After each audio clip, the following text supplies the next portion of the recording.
नमस्कार, मैं शिवानी मांगवानी और आप सभी का स्वागत करती हूँ आईआईएमटी मीडिया के विशेष कार्यक्रम हिस्ट्री ऑफ द डे में।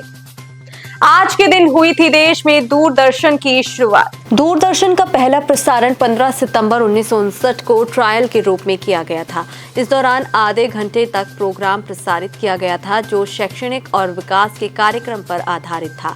ट्रायल के पश्चात दूरदर्शन के कार्यक्रम सप्ताह में 3 दिन प्रसारित होते थे और इसकी अवधि आधे आधे घंटे की होती थी। उस समय इसे दूरदर्शन इंडिया कहा जाता था। 1975 में इसका नाम बदलकर हिंदी में दूरदर्शन किया गया। शुरुआती दिनों में दूरदर्शन पर 5 मिनट का समाचार बुलेटिन प्रसारित किया जाता था। 3 नवंबर 2003 को दूरदर्शन ने 24 घंटे चलने वाला समाचार चैनल डीडी न्यूज शुरू किया।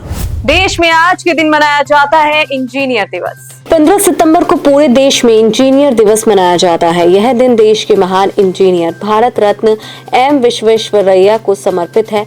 विश्वेश्वरैया का जन्म 15 सितंबर 1861 को मैसूर के कोलार जिले में तेलुगु परिवार में हुआ था।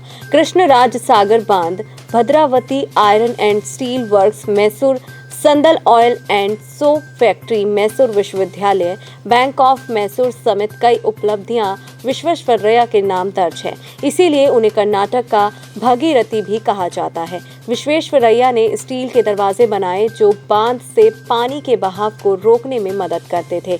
आज यह प्रणाली पूरे विश्व में अपनाई जा रही है। 1912 में विश्वेश्वरैया को मैसूर के महाराजा ने दीवान यानी मुख्यमंत्री नियुक्त किया था। श्रीलंका सरकार और लिट्टे के बीच आज के दिन शुरू हुई थी शांति वार्ता। श्रीलंका में तमिल विद्रोही संगठन और सरकार के बीच संघर्ष का लंबा दौर चला। इस संघर्ष को समाप्त करने के लिए 15 सितंबर 2002 को थाईलैंड में तमिल विद्रोही संगठन LTTE और श्रीलंका सरकार के बीच वार्ता शुरू हुई थी। वार्तालाप में लिट्टे के वरिष्ठ नेता बाल सिंघम शामिल थे। इस वार्ता का एक ही उद्देश्य था कि श्रीलंका में गृह युद्ध खत्म हो। गृह युद्ध में लगभग 65,000 लोग मारे जा चुके थे। श्रीलंका सरकार ने तमिल संगठनों की कुछ मांगों को स्वीकार किया, लेकिन LTTE के मुखिया प्रभाकरण को सरकार का रवैया ठीक नहीं लगा और इसके बाद उसने संघर्ष और तेज कर दिया। बाद में 2009 में सैन्य कार्रवाई में प्रभाकरण की मौत के बाद ही संघर्ष समाप्त हो सका। अंतर्राष्ट्रीय संगठन ग्रीन पीस की आज के दिन की गई थी स्थापना। अंतर्राष्ट्रीय संगठन ग्रीन पीस की स्थापना 15 सितंबर 1971 को अंतर्राष्ट्रीय पर्यावरण संगठन के रूप में हुई थी। कनाडा से शुरू हुई इस संगठन का मुख्यालय नीदरलैंड के एम्स्टर्डम में खेला गया।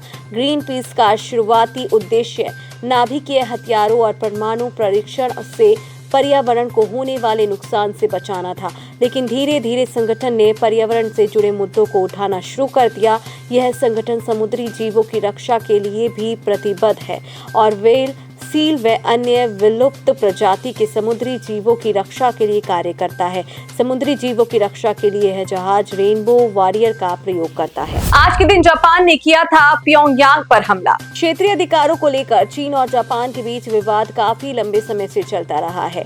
चीन और जापान के बीच पहला युद्ध 1894 से 1895 में हुआ था। इस युद्ध में चीन और जापान मध्य कोरिया पर प्रशासनिक नियंत्रण को लेकर आमने सामने आए थे, जिसमें जापान की सेना विजयी रही थी। कोरिया ताइवान के साथ मंचूरिया भी जापान के नियंत्रण में आ गया। इसी बीच 15 सितंबर 1894 को सुबह जापान की सेना ने प्योंगयांग शहर पर चढ़ाई कर दी। हालांकि चीनी सैनिक किले के भीतर पहरेदारी कर रहे थे, लेकिन जापानी सैनिकों की गुरिल्ला युद्ध नीति चीनी सैनिकों के चक्रव्यूह को तोड़ने में कामयाब रही। इस युद्ध में चीन के लगभग 2000 लोग मारे गए और करीब 4000 लोग घायल हुए, जबकि जापान के 102 लोगों की मौत हुई। आज के लिए बस इतना ही। कल फिर भेंट होगी इतिहास में दर्ज कुछ और महत्वपूर्ण घटनाओं के साथ। तब तक के लिए देखते रहिए और सब्सक्राइब करिए IIMT मीडिया।